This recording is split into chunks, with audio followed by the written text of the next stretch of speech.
Luangwa, der Rhythmus der Wildnis.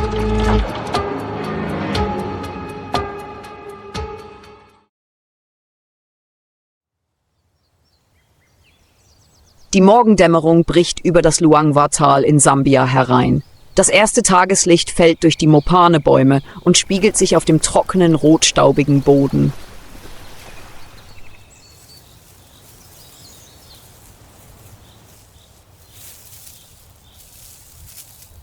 Das Zwitschern erwachender Vögel hallt durch die Landschaft und eröffnet einen neuen Tag voller Bewegung.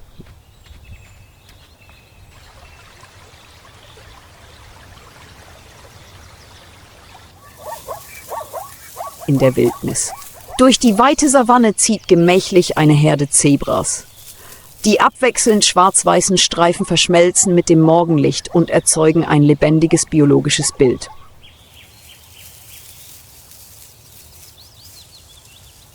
Das Crawshay-Zebra, eine endemische Unterart, die nur im Luangwa-Tal vorkommt, ist ein markantes Lebewesen in diesem Ökosystem.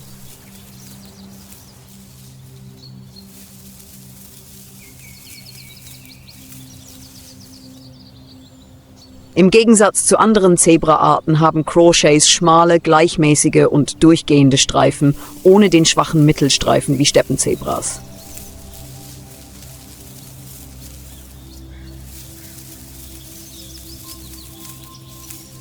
Jedes Tier trägt einen einzigartigen Strichcode, der ihnen hilft, sich in der Herde zu identifizieren, insbesondere zwischen Müttern und ihren Kälbern.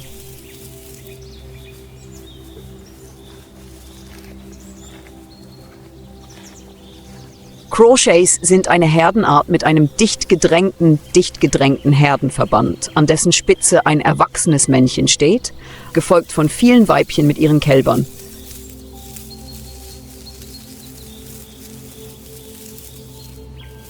Die Herde ist auf der Suche nach frischem Gras und Wasser unterwegs und wechselt häufig ihre Position, um Raubtieren auszuweichen.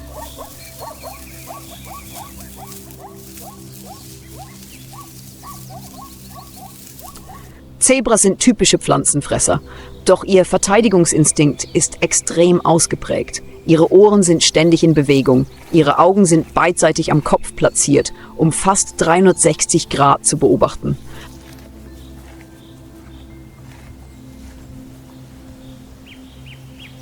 Bei Bedrohung ist die gesamte Herde bereit, sich zusammenzuschließen. Das Männchen tritt mit den Hufen, das Weibchen blockt vor den Kälbern.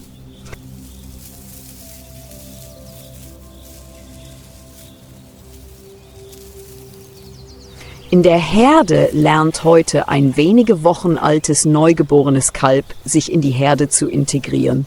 Es tollt zwischen den kräftigen, langen Beinen seiner Mutter und seiner Geschwister umher und erkundet die Welt mit seinen ersten Schritten, ist aber voller Neugier. Nicht weit entfernt im dichten Unterholz versteckte sich ein goldener Schatten.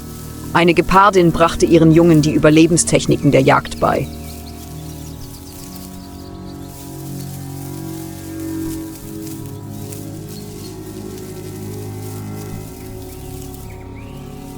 Mit ihren leichten Schritten und dem feingefleckten Fell, das die Farbe des frühen Morgenlichts widerspiegelte, verschmolz sie beinahe mit der Graslandschaft.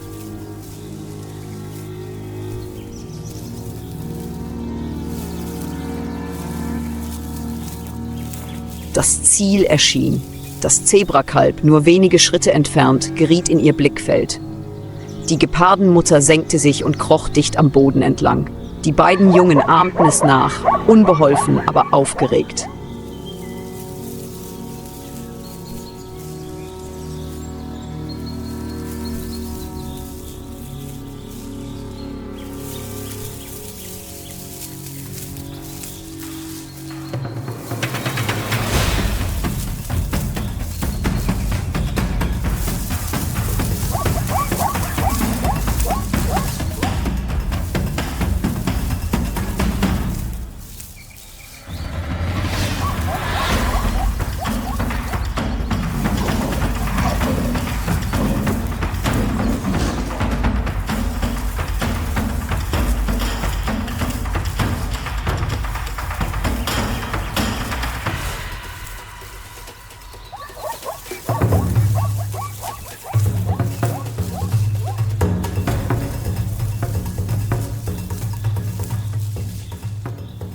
Die Zebraherde setzte ihre Reise durch das Grasland fort. Die Jungen kuschelten sich eng an ihre Mutter.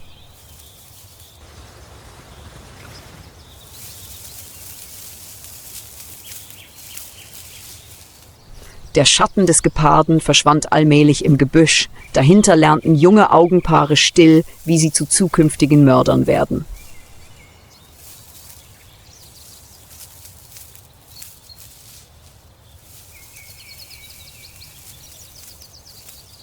Misserfolge sind für Raubtiere wie Geparden keine Seltenheit. Im Gegenteil, jeder erfolglose Pirsch ist Teil einer Reihe von Lern-, Übungs- und Perfektionierungsinstinkten.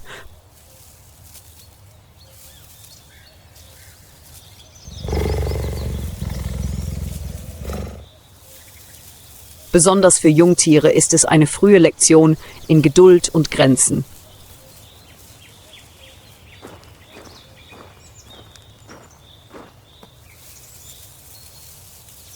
Der Gepard, Acinonyx jubatus, ist die einzige Großkatze mit nicht vollständig einziehbaren Krallen. Dadurch erreicht er in wenigen Sekunden Geschwindigkeiten von über 100 km/h.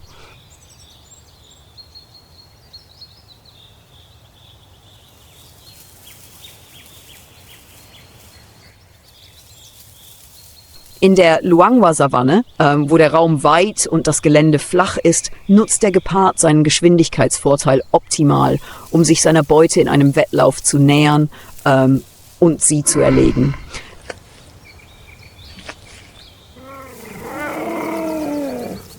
Sein Körper ist optimal auf Geschwindigkeit ausgelegt. Tiefe Brust, lange Beine, flexible Wirbelsäule und ein langer Schwanz helfen ihm, in scharfen Kurven das Gleichgewicht zu halten.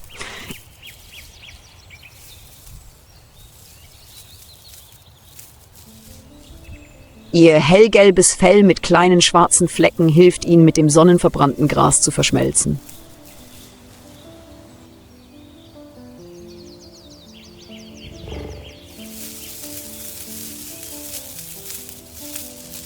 Zwei schwarze Streifen, die von den Augen zum Maul verlaufen, sogenannte Tränenstreifen, reduzieren Blendeffekte und verbessern die Beobachtungsfähigkeit bei hellen Bedingungen.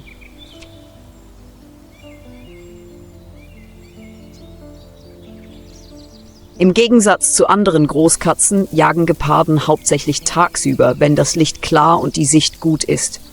Sie leben allein oder in kleinen Familiengruppen, meist bestehend aus Müttern und ihren Jungen.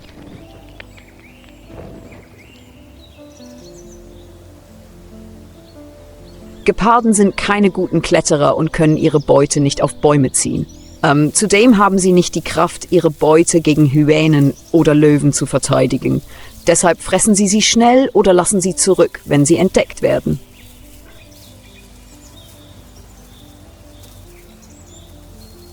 Obwohl Geparden als Könige der Geschwindigkeit bekannt sind, liegt ihre Jagderfolgsquote nur bei etwa 50%. Ein Fehltritt, eine falsche Abzweigung oder nur wenige Sekunden Verzögerung genügen, damit die Beute entkommt.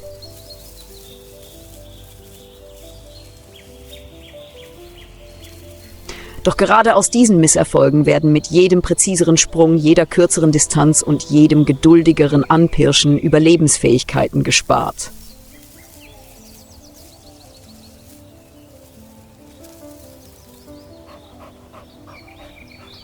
Für Geparden ist Versagen nicht das Ende, sondern ein Sprungbrett zur Perfektion in einer Welt, in der Geschwindigkeit der Schlüssel zum Überleben ist.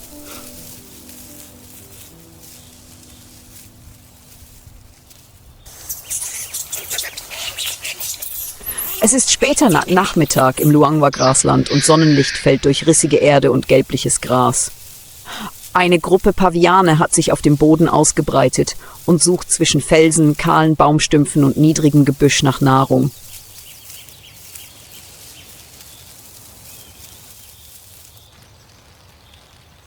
Ihr Knurren und ihre Wortwechsel sind regelmäßige, vertraute Signale einer eng verbundenen, hochaufmerksamen Gesellschaft.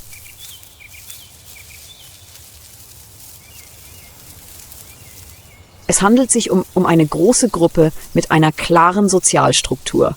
Das dominante Männchen bewacht das Gebiet, die Weibchen kümmern sich um ihre Jungen und kleine Gruppen zerstreuen sich, um Beute zu finden.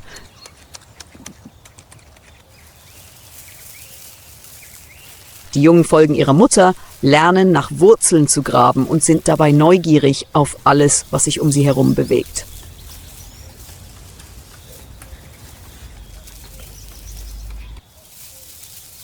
Der Pavian, Papio ursinus, einer der intelligentesten Primaten Afrikas, zeichnet sich durch seinen großen, kräftigen Körper, sein graubraunes Fell und seine lange, hundeartige Schnauze aus, die ihm ein unverwechselbares Aussehen verleihen.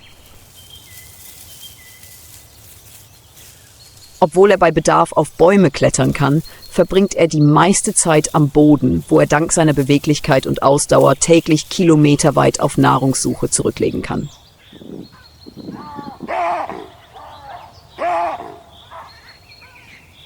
Paviane sind Allesfresser und ernähren sich abwechslungsreich von Wurzeln, Samen, Insekten, Vogeleiern und bei Gelegenheit sogar von Aas.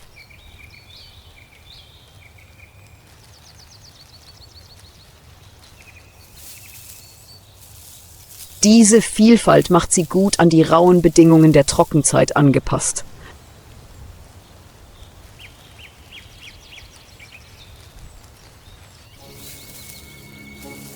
Während der Großteil der Herde auf Beutesuche ist, bemerkt niemand den gelben Schatten, der dicht am Boden entlang kriecht.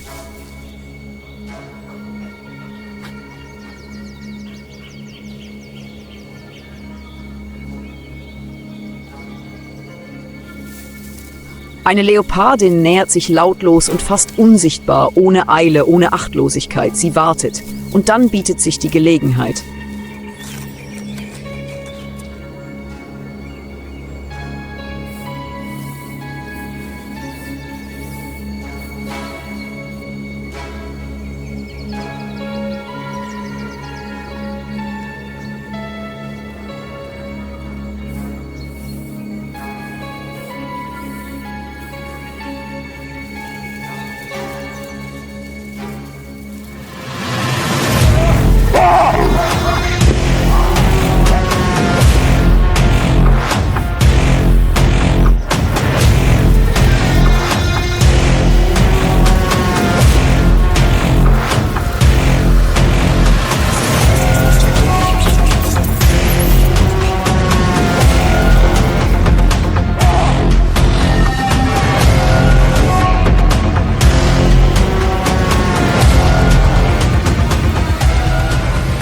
Paviane sind hochorganisierte und intelligente Tiere. Ihr System aus Stimm- und Gestiksignalen ist komplex genug, um vor Gefahr zu warnen. Doch selbst dann kann ein Moment der Unachtsamkeit tragisch sein.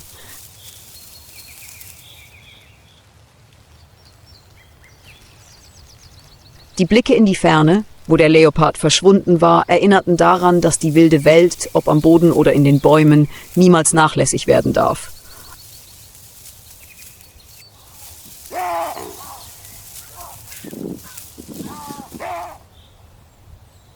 Als der Tumult am Boden allmählich abebbte, tauchte von oben ein völlig anderes Bild auf.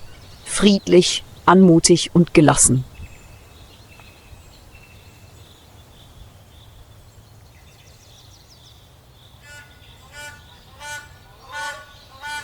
Am klaren blauen Himmel des Luangwa-Tals suchte ein Paar Graukronenkraniche gemeinsam nach Beute und trug die Schönheit eines Vogels mit sich, der Anmut und ewige Verbundenheit symbolisiert.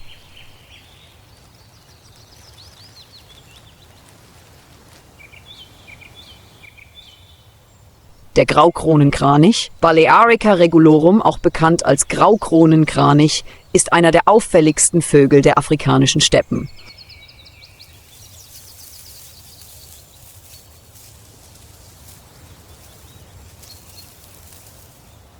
Mit einer Größe von bis zu 1 Meter, seinem eleganten grauen Gefieder, seinem langen, anmutig gewölbten Hals und einer markanten Krone aus leuchtend gelben Federn auf dem Kopf ist er unverwechselbar.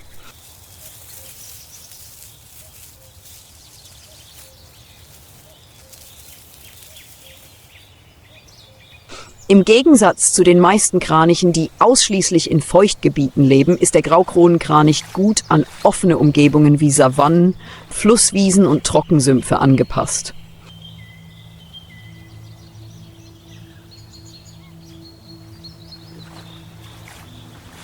Er kann stundenlang im Freien stehen, beobachten oder in aller Ruhe auf Nahrungssuche gehen.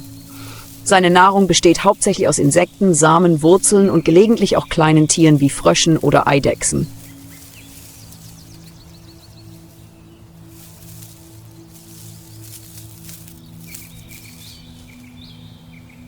Eines der interessantesten Merkmale dieser Kranichart ist ihre lebenslange Paarungsgewohnheit.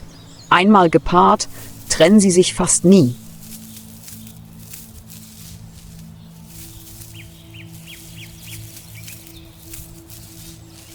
In jeder Brutzeit führt das Kranichpaar einen einzigartigen Paarungstanz auf, bei dem es mit den Flügeln schlägt, den Kopf neigt, sich dreht und schallende Rufe ausstößt. Wie eine anmutige Symphonie wilder Liebe.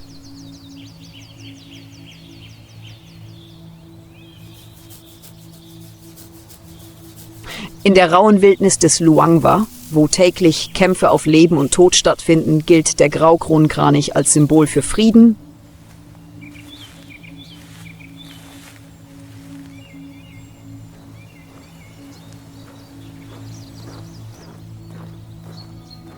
Stolz und Langlebigkeit. Ein unverzichtbares Bild im vielfältigen ökologischen Bild Afrikas.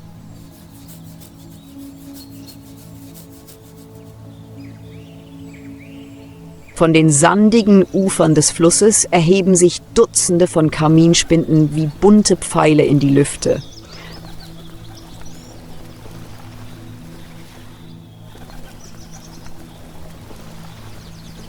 Mit ihren schlanken Flügeln, ihrem flinken Flug und ihrem leuchtenden Gefieder gehören sie zu den schönsten und attraktivsten Vögeln Afrikas.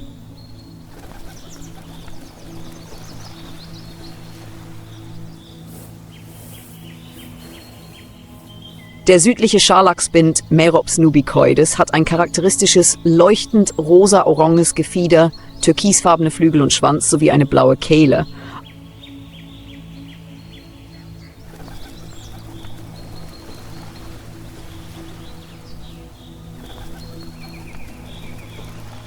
Eine spektakuläre Mischung aus Natur und Tier.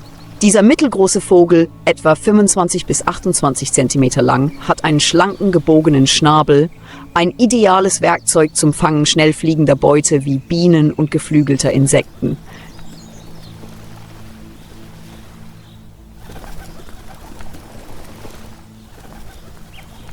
Sie sind Meister der Luftkampfkunst. Sie fliegen in Gruppen und drehen und überschlagen sich ständig in der Luft, um Bienen, Wespen, Libellen und andere fliegende Insekten zu fangen.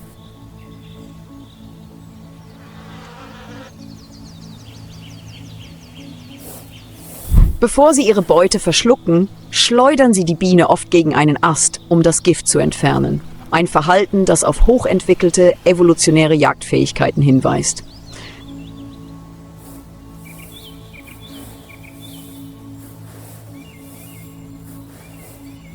Dieser Vogel lebt und nistet in großen Schwärmen entlang von Lehmklippen am Flussufer. Sie graben bis zu 2 Meter tiefe Höhlen ins Ufer, um ihre Eier abzulegen.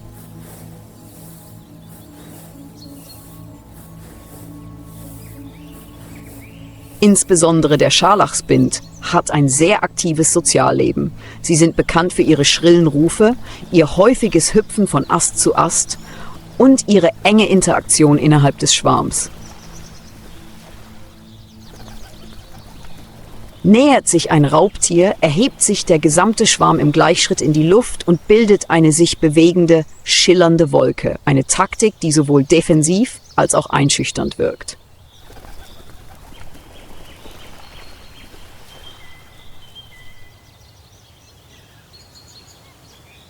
Die Kaminhonigbiene ist ein saisonaler Zugvogel und bringt ihren eigenen Rhythmus in den Luangwa-Fluss. Sie kommt am Ende der Trockenzeit und zu Beginn der Regenzeit, wenn die Insekten blühen, und zieht wieder ab, wenn die Nahrungsquellen erschöpft sind. Jeder Auftritt ist ein lebendiges Bild vor dem afrikanischen Himmel, wo Schönheit nicht nur Überleben, sondern auch Ausstrahlung bedeutet.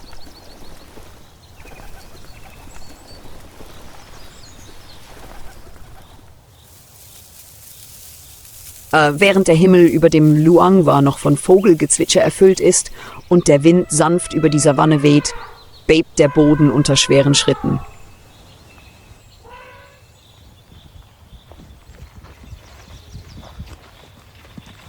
In der Ferne nähert sich eine Herde afrikanischer Elefanten dem Fluss und wirbelt mit jedem langsamen, aber kraftvollen Schritt Staub auf.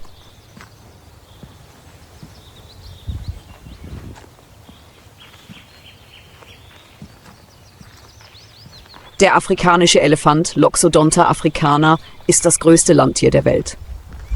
Ausgewachsene Elefantenbullen können bis zu 6000 Kilogramm wiegen und fast 4 Meter groß werden.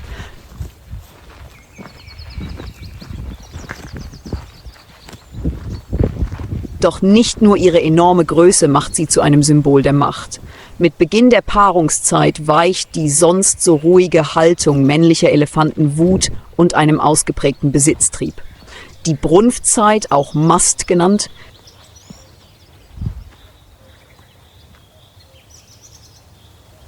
ist die Zeit, in der der Testosteronspiegel im Körper männlicher Elefanten um ein Vielfaches ansteigt.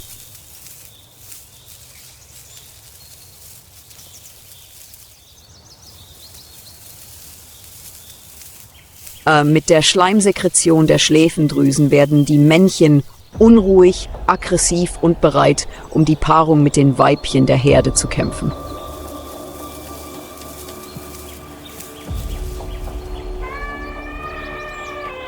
Auf dem trockenen, rissigen Boden stehen sich zwei Männchen im Maststadium gegenüber. Beide sind riesig, schütteln den Kopf und stoßen tiefe, erschütternde Geräusche aus. Für Demut ist da kein Platz.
Nach mehreren Minuten intensiven Kampfes begann der Schwächere schließlich, sich zurückzuziehen, leise, begleitet vom siegreichen Knurren des Stärkeren.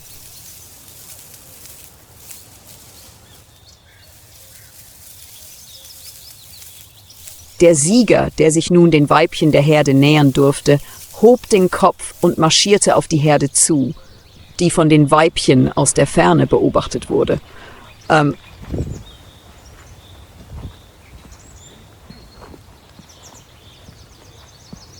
Bei Elefanten ist das Paarungsrecht nicht den Weisesten oder Ältesten vorbehalten, sondern dem Stärksten, demjenigen, der alles riskiert, um seine Blutlinie weiterzugeben.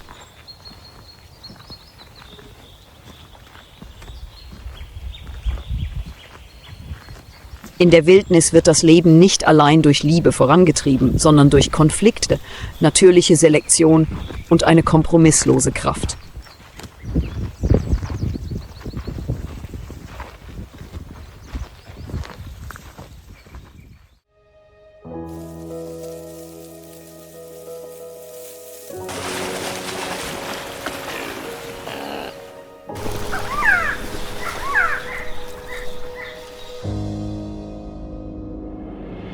Zwischen majestätischen Bergen und trockenen Wüsten ist Mexiko ein Schlachtfeld auf Leben und Tod. Hier lässt die Natur keinen Raum für Schwäche.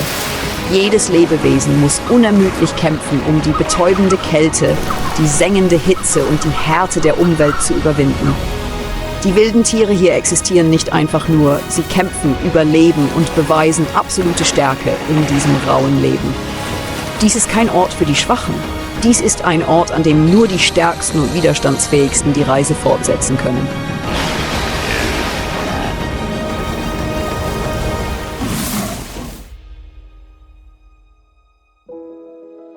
Wildes Mexiko. Die Grenzen des Lebens.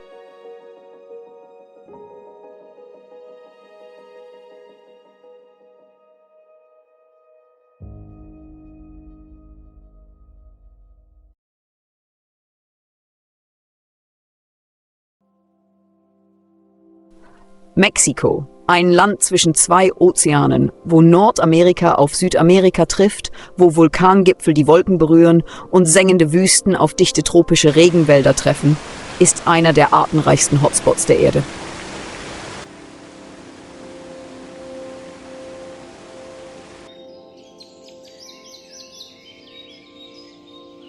Auf einer Fläche von weniger als 2 Millionen Quadratkilometern beherbergt das Land fast 10% der bekannten Arten des Planeten.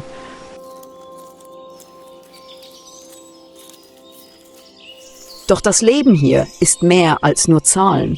Es ist eine vielschichtige Symphonie, lebendig, ursprünglich und im ständigen Wandel.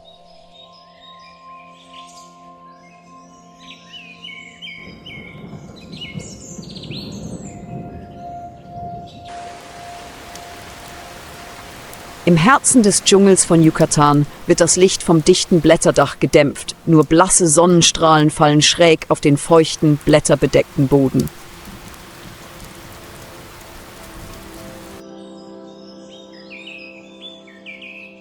Die Luft hier ist feucht und riecht nach Leben und Tod.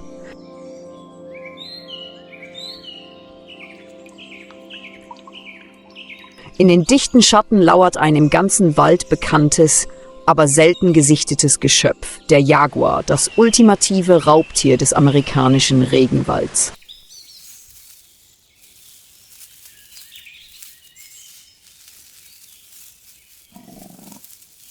Im Gegensatz zu anderen Großkatzen, die mit Geschwindigkeit oder Verfolgungstaktiken jagen, ist der Jaguar ein Meister der Stille.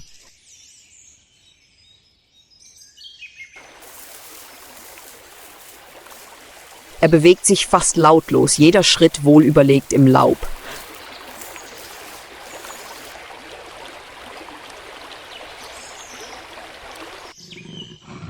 Seine goldbraunen Augen scannen jeden Windhauch, jede noch so kleine Bewegung im Wald.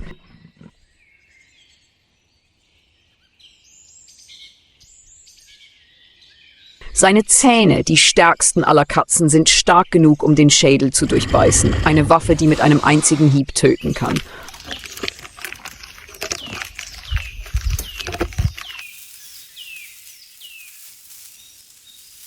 Und heute war sein Ziel eine Herde Halsband-Pekaris, die am Ufer eines seichten Baches grasten.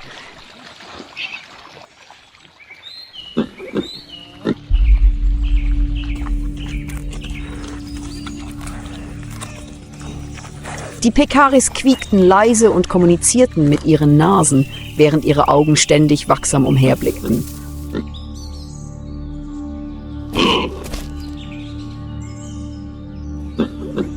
Doch die Dunkelheit wartete.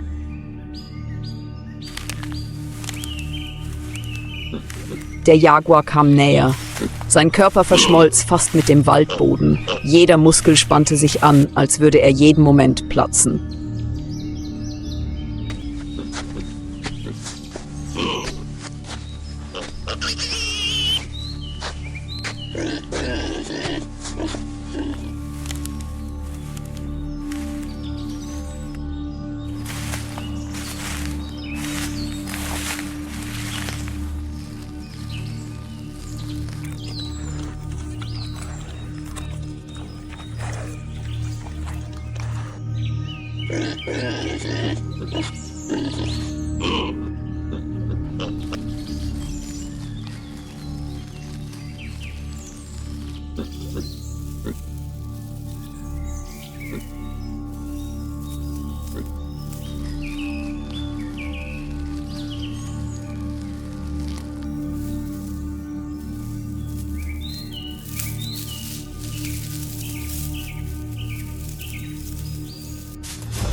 Kein Brüllen, keine lange Jagd, nur ein kurzer Sprung, ein tödlicher Biss mitten in den Schädel.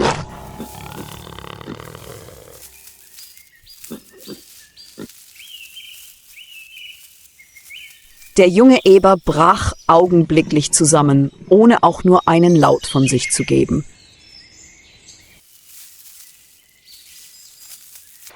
Die nahen Wasserschweine flohen panisch und hinterließen eine Spur aus Blättern und Staub.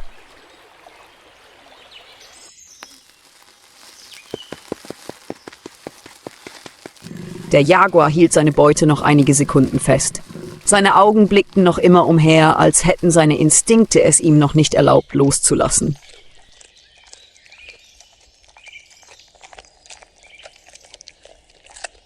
Dann trug er die Beute ins Gebüsch, so lautlos, wie sie gekommen war.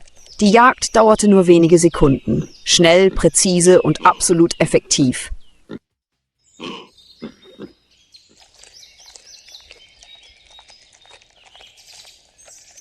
Es war die Kunst der Dunkelheit, der Überlebensrhythmus, der seit Jahrtausenden in diesem Wald existierte.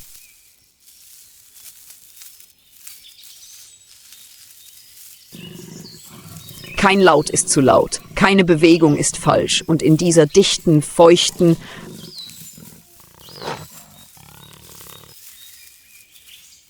gefährlichen und hungrigen Welt ist der leiseste oft der Letzte, der überlebt.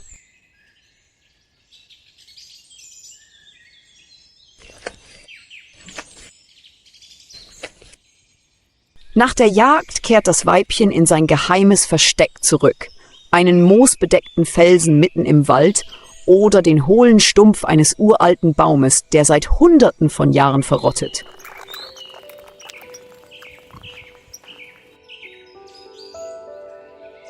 Tief unter dem dunklen Blätterdach verborgen liegt das Heiligste im Leben eines Leoparden.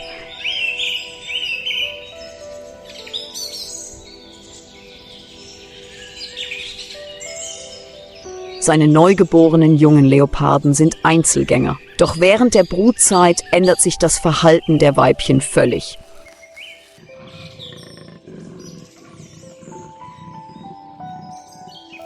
Nach der Paarung, normalerweise während der Regenzeit, wenn Nahrung im Überfluss vorhanden ist und die dichte Vegetation genügend Schutz bietet, ist das Leopardenweibchen etwa 90 bis 110 Tage trächtig und bringt 1 bis 4, meist 2 Junge zur Welt.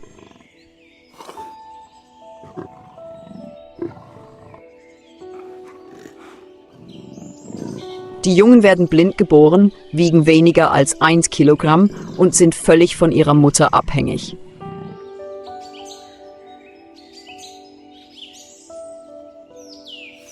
Sie sind klein und zerbrechlich, doch in ihrem weichen Körper steckt ein uraltes Jagderbe, das nur darauf wartet, geweckt zu werden.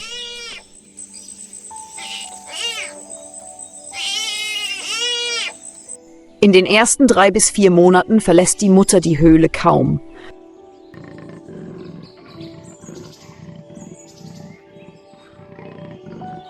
Sie ernährt sich von der Beute, die sie in der Nähe versteckt hat, und jagt sparsam, um Raubtiere nicht zu alarmieren.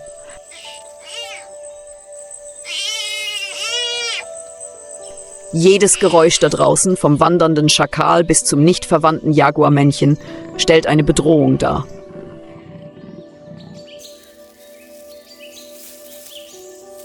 In der Welt der Großkatzen töten Männchen manchmal die Jungen anderer Weibchen, um sie wieder zur Brunft zu zwingen.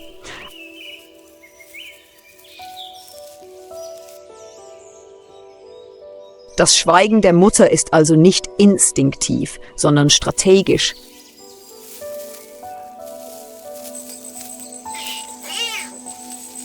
Wenn die Jungen etwa 6 Monate alt sind, beginnen sie, den Bau zu verlassen und lernen ihren Müttern auf kurzen Strecken zu folgen.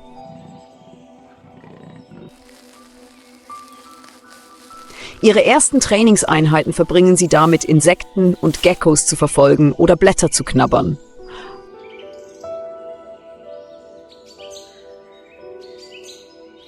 Allmählich lernen sie, im Dunkeln den Atem anzuhalten, den leisen Schritten ihrer Mütter zu folgen und den Wind, den Geruch und die Spannung des Waldes zu spüren, bevor die Jagd beginnt.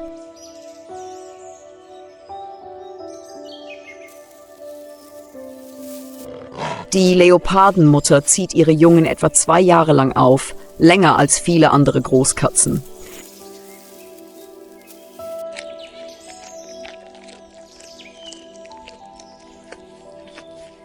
In dieser Zeit bringt sie keine weiteren Jungen zur Welt und steckt all ihre Energie und ihr Training in diesen Wurf, denn sie weiß, dass es in diesem chaotischen und rauen Dschungel ein Wunder ist, wenn ein einzelnes Tier überlebt und heranwächst.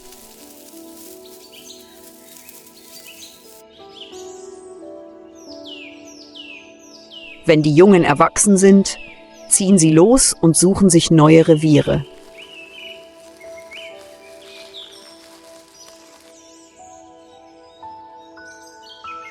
Der Zyklus wiederholt sich, allein, vorsichtig und lautlos.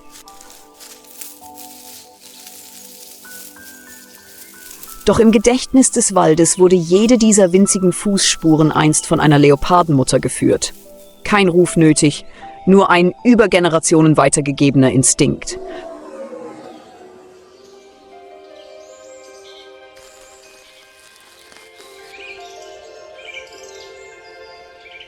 Verborgen unter dem dichten Blätterdach der mexikanischen Wälder, zwischen dem dichten Schatten der Blätter und der feuchten, morschen Erde, lebt ein kleines, aber unverzichtbares Lebewesen im Rhythmus des Waldlebens, der Weißnasen-Nasenbär.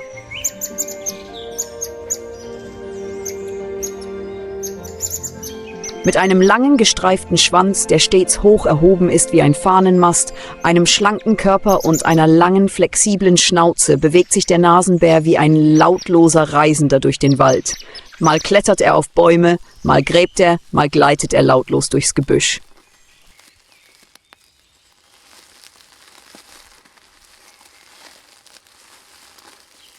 Nasenbären gehören zur Familie der Waschbären und sind eng mit Wieseln und Waschbären verwandt, haben aber eine andere Lebensweise, eine matriarchalische Gesellschaft.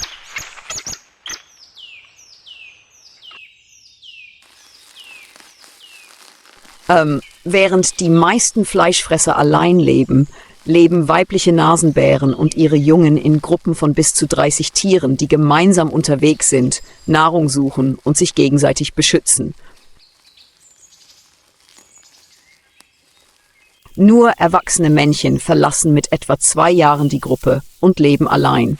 Zurückgezogene Wanderer, die nur während der Paarungszeit auftauchen.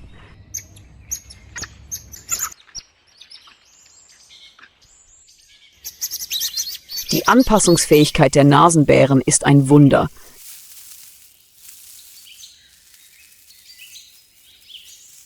Sie sind Allesfresser und fressen fast alles. Reife Früchte, Vogeleier, Insekten, kleine Reptilien und manchmal sogar Aas.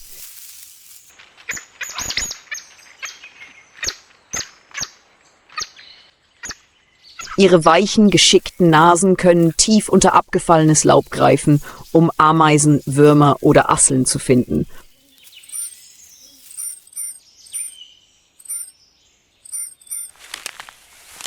Bei Nahrungsknappheit klettern sie hoch hinaus, flink wie kleine Primaten klettern sie Äste hinauf.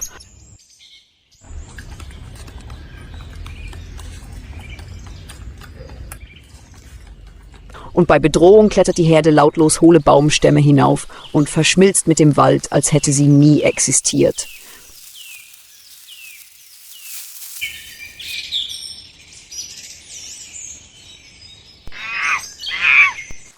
In einer Welt voller Raubtiere, von Vipern und Greifvögeln bis hin zu Luchsen und Jaguaren, sind Nasenbären nicht stark.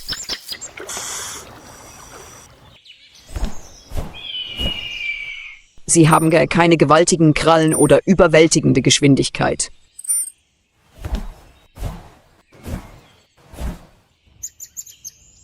Aber sie verfügen über Rudelzusammenhalt, einen Frühwarninstinkt und eine außergewöhnliche Fähigkeit, sich zu verstecken und zu beobachten.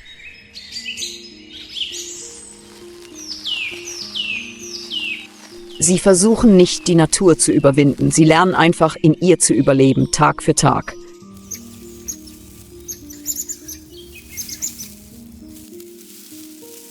Mehr noch, Nasenbären sind stille Gärtner des Waldes.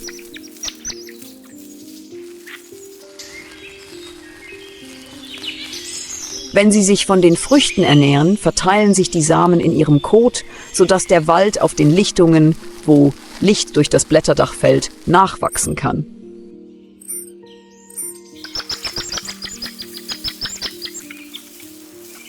Dank winziger Lebewesen wie dem Nasenbären erhält das Ökosystem seinen fragilen Kreislauf aus Veränderung und Zerstörung aufrecht.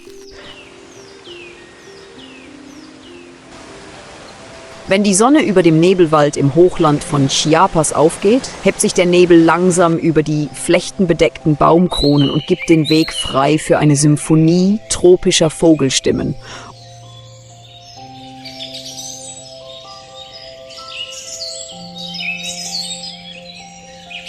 Und in dem Moment, in dem das erste Tageslicht das Blätterdach berührt, erscheint ein türkisfarbener Blitz, wie ein Blitz, der über den blätterreichen Himmel zuckt. Der Quetzal ist erschienen.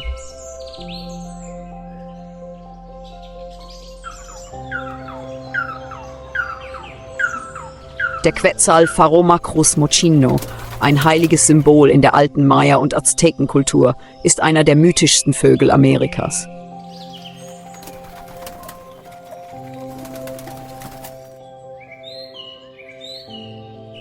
Mit seinem schillernd türkisfarbenen Gefieder, der feuerroten Brust und dem 60 cm langen Schwanz, der wie ein Seidenband im Wind flattert, ist der Quetzal mehr als nur ein Naturgeschöpf. Er verkörpert surreale Schönheit.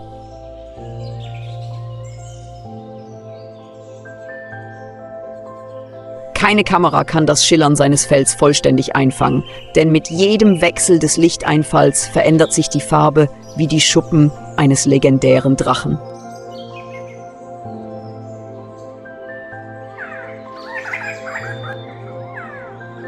Quetzalnester werden meist in hohlen, morschen Baumstämmen Dutzende Meter über dem Boden gebaut.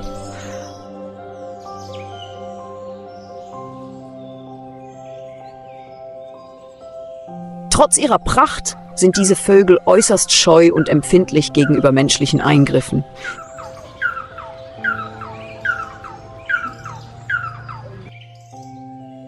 Sie können nur in urzeitlichen Nebelwäldern leben, wo das Klima ganzjährig kühl und feucht ist, in Höhen von 1000 bis 3000 Metern und die dichte Vegetation alles verdeckt.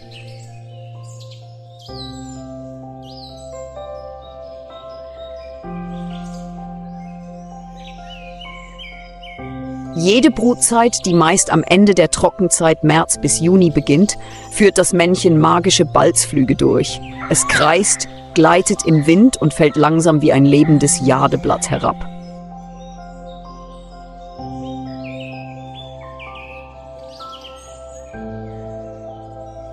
Nachdem sich das Weibchen für eine Partnerin entschieden hat, baut es gemeinsam mit dem Weibchen das Nest und brütet abwechselnd die Eier aus.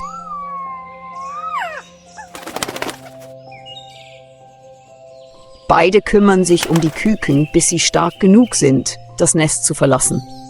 Eine heikle Reise inmitten unzähliger Gefahren, die von Greifvögeln, Baumschlangen und sogar unvorhersehbaren Klimaveränderungen lauern.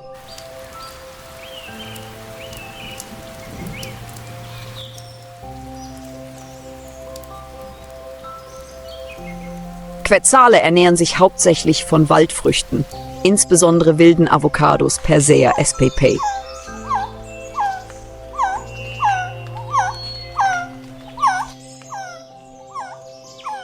Sie sind nicht nur wichtige Bestäuber und Samenverbreiter, sondern auch lebende Bioindikatoren für den Zustand der Primärwälder.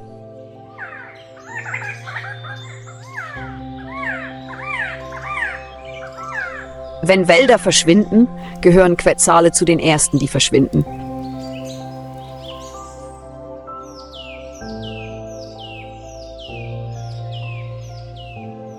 Deshalb sind ihre leisen, hohen Rufe, die durch den Dschungel hallen, nicht nur ein Lied der Natur, sondern auch ein warnendes Flüstern.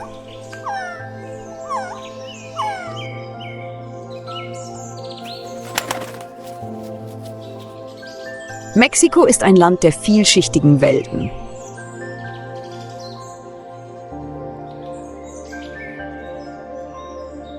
Von ausgedörrtem Sand bis zu nebligen Wäldern, von schroffen Berghängen bis zu langen Meeresabschnitten, die Natur verändert sich ständig. Und jede Region birgt ihre eigene ikonische Kreatur, einen lebendigen Geist, der sich unter dem rauen Gelände verbirgt.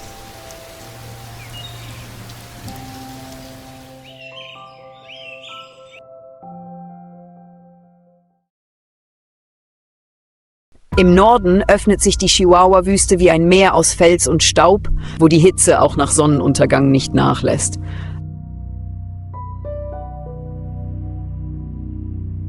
Doch selbst in dieser trockenen Umgebung überlebt ein Lebewesen nicht nur, sondern dominiert mit tödlicher Ruhe.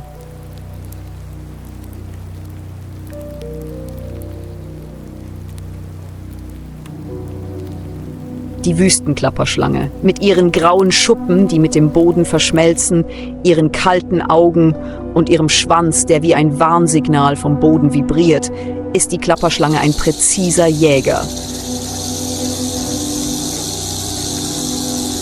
Sie muss ihre Beute nicht jagen, sie wartet einfach.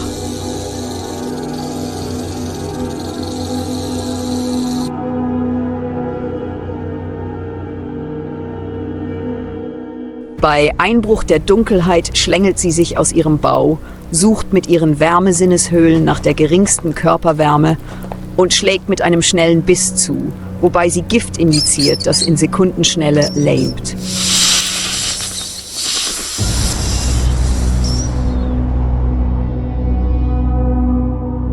In einer Welt, in der Energie das kostbarste Gut ist, ist die Klapperschlange eine Künstlerin der Zurückhaltung, eine Überlebenskünstlerin der Stille und Geduld.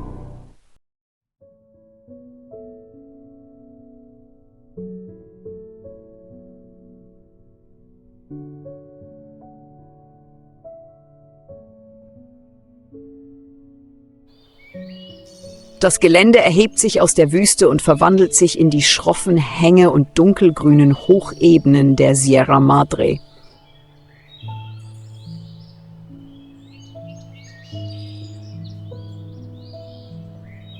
Dies ist ein Land mit starken Winden, Kiefernwäldern, Nebel und Dunkelheit.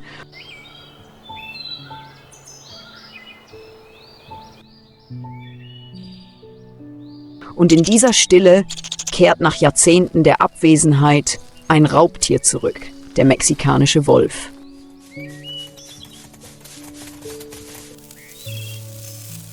Wölfe sind kleiner als ihre nördlichen Verwandten, aber intelligent, widerstandsfähig und bemerkenswert an ihr Rudel gebunden. Sie waren einst durch Jagd und Lebensraumverlust fast ausgerottet.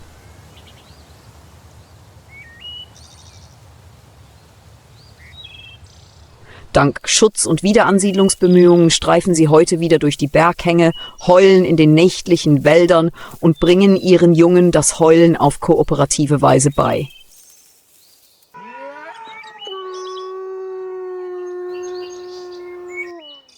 An einem Ort, an dem das Leben ruhig ist, ist die Rückkehr des Wolfsgeheuls ein Zeichen dafür, dass sich die Wälder erholen.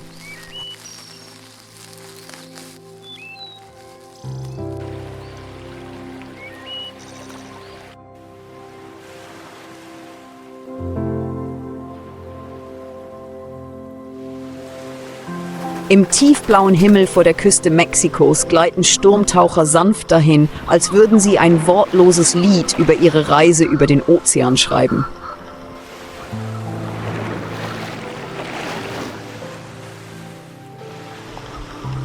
Sie fliegen ununterbrochen Tausende von Kilometern und nutzen jeden Wind und jede Welle für ihre Fortbewegung, ohne anzuhalten wie unermüdliche Reisende.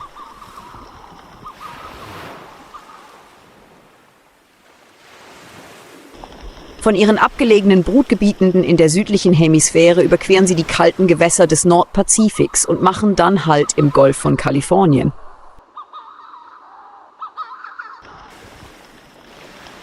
An einer nährstoffreichen Transitstation, wohin wogende Meeresströmungen Meeresschätze wie Fische, Tintenfische und Plankton tragen.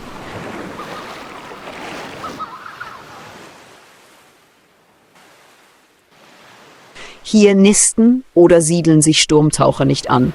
Sie halten nur an, um neue Kraft zu tanken und Kraft für die nächste Reise zu tanken.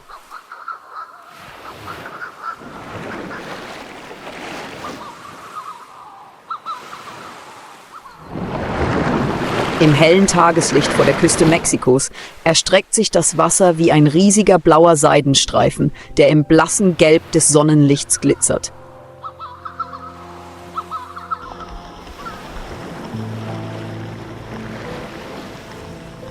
Der sanfte Wind trägt die salzige Luft herbei.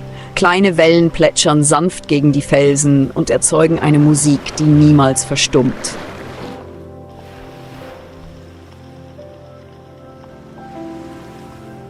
In der Luft gleiten Sturmtaucherschwärme tief über die Meeresoberfläche. Ihre langen, dünnen Flügel wirken wie lebende Klingen und durchschneiden mit geschickten Sturzflügen die Meeresströmungen.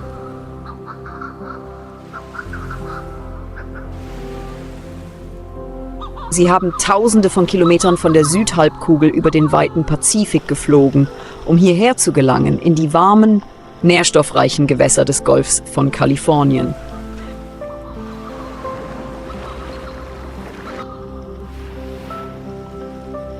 Dies ist ein Zwischenziel und manche Exemplare brüten hier.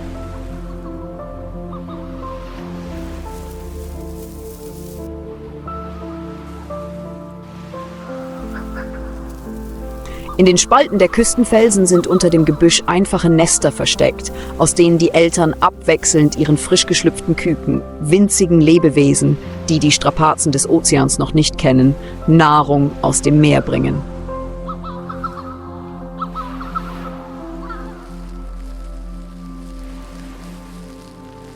Tagsüber fliegen Sturmtaucher frei und jagen Sardinen und Tintenfische nahe der Oberfläche.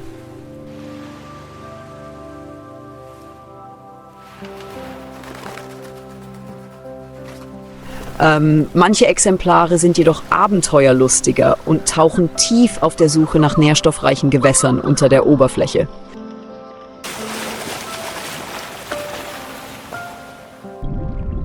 Sie können bis zu 70 Meter tief tauchen, tiefer als die meisten Seevögel.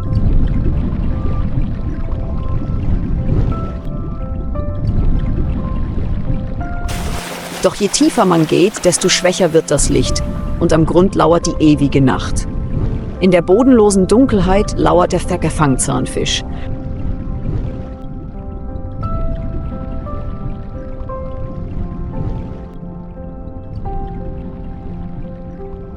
Mit seinem sensorbedeckten Körper und seinem riesigen,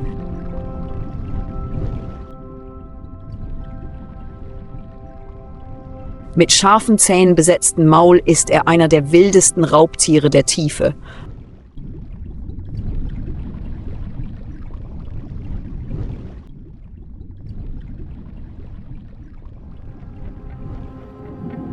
Manche Fangzähne schweben höher als gewöhnlich, angezogen von den ungewöhnlichen Bewegungen der Wasseroberfläche. Und wenn ein junger Sturmtaucher zu tief taucht, kann er bis auf Schlagdistanz kommen.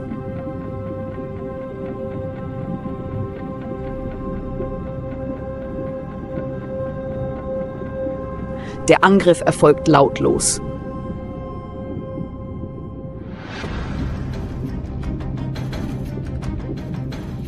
Kein Schrei, kein Blut, nur ein schnelles Abtauchen, ein plötzlicher Biss und das Sonnenlicht wird vollständig ausgeblendet.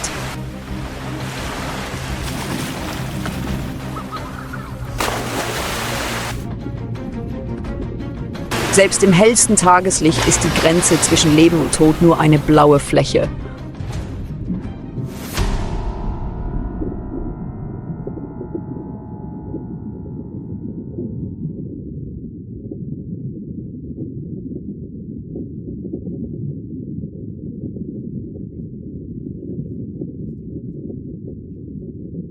Oben fliegen die Sturmtaucher weiter, tauchen weiter, ziehen neue Generationen auf.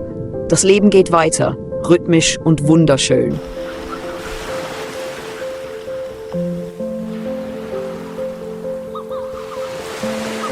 Doch unter den Wellen verbirgt sich eine leise Erinnerung. Selbst im hellsten Licht wartet geduldig eine Dunkelheit.